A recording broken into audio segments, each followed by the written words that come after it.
बोक्राजोंनो बोथारमानि माज्रा मानखा हियासाक जरातै आलाङाव तंनानि बोचामारि बोक्राजोंनो बोथारमानि bye अ माज्रा जाखा बोचामारि सत्यजय त्रिपुरा उमर बिसि नैसि ब्रै जरावनो बोक्राजोंनो कायसा पाति मुङो बोथारमानि थाक जरा बिलुनियानि जेला ताइ दायरा दरबानक अ साख्लाय मुं रोखा सराय सरायके अ पाति मुङो तुइ कक्टम थुनरनो सायखना रखा एडभोकेट জি public prosecutor south Tripura Belonia.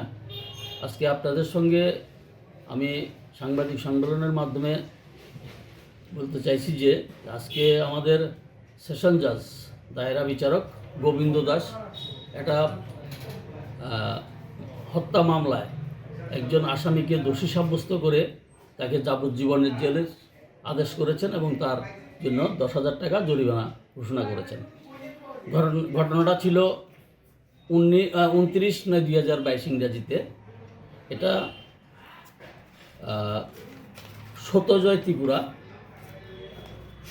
Tripura তার রামসুন্দরপাড়া বাইকুড়া থানার অন্তর্গত।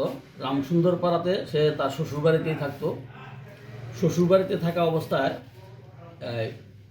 29/9/2022 ইংরাজি রাত্রবেলা 2:30 থেকে 3টার মধ্যে মদমত্ত অবস্থায় সে তার শাশুড়িকে গলা টিপে হত্যা করে শাশুড়ির ঘরের মধ্যেই, নিজের যেই ঘরে ঘুমিয়েছিল শাশুড়ি উনতিরিয়ান, সেই ঘরে তাকে গলা টিপে হত্যা করে।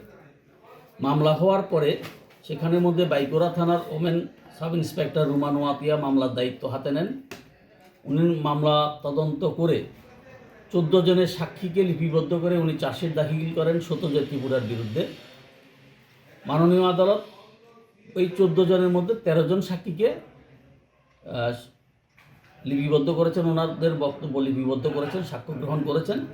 সাক্ষ্য গ্রহণ করার পরে এটা প্রমাণিত হয়েছে, ডাক্তারের সার্টিফিকেট থেকে শুরু করে সব কিছুতে এটা প্রমাণিত হয়েছে সত্যজয় ত্রিপুরা 29/9/2022 ইংরাজিতে রাত্র 2:30 থেকে 3টার মধ্যে তার শাশুড়ি উনতিরিয়ানকে গলা টিপে হত্যা করেছিল।